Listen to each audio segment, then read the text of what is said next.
ഞാൻ ഈ അടുത്ത കാലത്ത് ഈ അബ്രോഡ് സ്റ്റഡീസിന് കുട്ടികളെ വിദേശത്തേക്ക് അയക്കുന്ന അത് അവർക്ക് ഗൈഡൻസ് കൊടുക്കാൻ വേണ്ടിയിട്ടുള്ള ഒരു പ്രോഗ്രാം ചെയ്യുന്നുണ്ടായിരുന്നു. അപ്പോൾ അതിൽ ഒരു 10-30 പേരോളം പങ്കെടുക്കുന്നുണ്ട് ഇതിൽ വേണ്ടിയിട്ട് അറിയാൻ വേണ്ടിയിട്ട്. അപ്പോൾ അതിൽ ഒരു പാരൻ്റ് ഇടയ്ക്കിടയ്ക്ക് ഫോൺ എടുക്കുന്നുണ്ട്. ഫോൺ എടുത്തിട്ട് അദ്ദേഹം എന്തോ നോക്കുന്നുണ്ട്. നോക്കിയ ഉടനെ തന്നെ അദ്ദേഹത്തിന് മുഖമെല്ലാം മാറുന്നു. ഒക്കെ ആകെ ഭയങ്കര ഒരു പരിഭ്രമം, സങ്കടമെല്ലാം.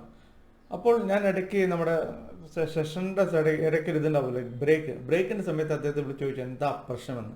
അദ്ദേഹം പറഞ്ഞു, നോക്കൂ സാർ, ഞാൻ ഒരാൾ വളരെയധികം സഹായിച്ചാണ്, പക്ഷെ അദ്ദേഹം സ്റ്റാറ്റസ് ഇട്ടിരിക്കുന്നത് എന്താണ്, ഇന്നമാതിരി എന്നെ വിട്ടിട്ട് പോയി, അല്ലെങ്കിൽ ശരിക്കും എന്നെ നല്ല ബുദ്ധിമുട്ടുള്ള സമയത്ത് ഞാൻ അദ്ദേഹത്തോട് ചോദിച്ച ഒരൊറ്റ ചോദ്യം, നിങ്ങളുടെ മനസാക്ഷിയോട് നിങ്ങൾ തൊട്ടിട്ട് പറയുക നിങ്ങൾ ഒരു ദ്രോഹം ചെയ്തിട്ടില്ല എന്ന്. ചെയ്തിട്ടില്ലെങ്കിൽ അവർ എന്ത് പറഞ്ഞാലും നിങ്ങൾ കാര്യമാക്കണ്ട. നിങ്ങൾ ചെയ്യേണ്ടത് അത് തന്നെയാണ്. നിങ്ങൾ സഹായിച്ചിട്ടുണ്ടെങ്കിൽ പിന്നെ മറ്റേതിനെ കുറിച്ച് ബോധർ ചെയ്യണ്ട.